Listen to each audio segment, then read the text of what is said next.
పుట్టపర్తి నియోజకవర్గంలోని 193 చెరువులకు హంద్రినివా సుజల స్రవంతి పథకం ద్వారా నీటిని నింపి నియోజకవర్గ వ్యాప్తంగా ఉన్న రైతుల కళ్లల్లో ఆనంద భాష్పాలు కురిపిస్తామని పుట్టపర్తి ఎమ్మెల్యే దుద్దుకుంట శ్రీధర్ రెడ్డి స్పష్టం చేశారు. ఇందుకోసం శ్రీ సత్యసాయి జిల్లా పుట్టపర్తి నియోజకవర్గంలోని ఎమ్మెల్యే చేపట్టిన వైఎస్ఆర్ రైతు విజయ సంకల్ప పాదయాత్ర 3వ రోజు దిగ్విజయంగా కొనసాగుతుంది. దొన్నికోట, వారిపల్లి, దిగువ తాండా, తుమ్మల మీదుగా ఆమడగూరు వరకు 22 కిలోమీటర్ల పాదయాత్ర కొనసాగింది. ఈ సందర్భంగా ఎమ్మెల్యే శ్రీధర్ రెడ్డి మాట్లాడుతూ రైతు సంక్షేమమే ముఖ్యమంత్రి జగన్మోహన్ రెడ్డి ప్రభుత్వ ధ్యేయమని ఎమ్మెల్యే దుద్దుకుంట శ్రీధర్ రెడ్డి తెలిపారు. శ్రీకృష్ణ దేవరాయల కాలం నాటి చెరువులను, కాలువలను పునర్నిర్మాణం చేపట్టి హంద్రినివా సుజల స్రవంతి పథకం ద్వారా ప్రజలకు, రైతులకు సాగునీరు అందించే వరకు బృహత్కర కార్యక్రమమే ఈ రైతు విజయ సంకల్ప యాత్ర అని పేర్కొన్నారు. ఇక రైతుల ఇంట సిరులు కురిపించాలన్న ఉద్దేశంతోనే నియోజకవర్గ వ్యాప్తంగా పాదయాత్ర చేపట్టామని పేర్కొన్నారు. రైతుల కష్టాల నష్టాలను తెలుసుకునేందుకు ఈ యాత్ర చేపట్టడం జరిగిందని ఎమ్మెల్యే తెలిపారు. 3 టీఎంసీల నీళ్లు మన ప్రాంతానికి అలకేట్ చేశారు. 3 టీఎంసీల నీళ్లతో మన ప్రాంతంలో ఉండే లక్షల ఎకరాలకు సాగునీరు అందుతుందని చెప్పి తెలియజేసుకుంటా ఉన్నాను.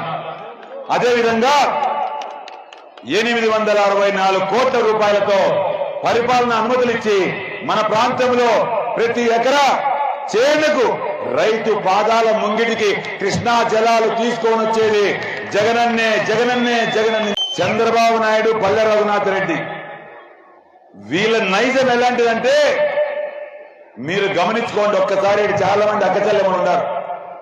2014 ఎన్నికలకు ముందు మన అమ్మడగూరు మండలంలోని ఏ తెల్లగోడ చూసినా రాసినాడు, మీ డ్వాక్రా రుణాలు మాఫీ కావాలంటే చంద్రబాబు ముఖ్యమంత్రి కావాలా, పల్లెబాబు ఎమ్మెల్యే కావాలా, మీ బంగారు ఇంటికి రావాలంటే, బ్యాంకుల్లో తాకట్టు పెట్టిన బంగారు ఇంటికి రావాలంటే మీ పెద్ద కొడుకు చంద్రబాబు ముఖ్యమంత్రి కావాలా, చిన్న కొడుకు పల్లెబాబు ఎమ్మెల్యే కావాలా.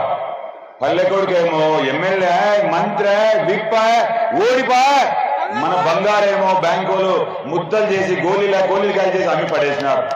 అబద్ధాలు అబద్ధాలు అబద్ధాలు. మీకు ఆ రోజు కూడా రైతులకు అందరికీ చెప్పారు, మొదటి సంతకం రుణమాఫీ చేస్తామని చెప్పేసి. అన్నా, రైతుల పేరు చెప్పి మోసం చేసే ఏ ఒక్క నాయకుడు కూడా చరిత్రలో బాగుపడిన లక్షణాలు ఎక్కడే గాని లేవు. ఇది గట్టిగా గమనించండి. ఆ రోజు మనందరి ప్రీతమ నాయకుడు డాక్టర్ వైఎస్ రాజశేఖర రెడ్డి గారు ఉచిత విద్యుత్ ఇస్తానని చెప్పాడు.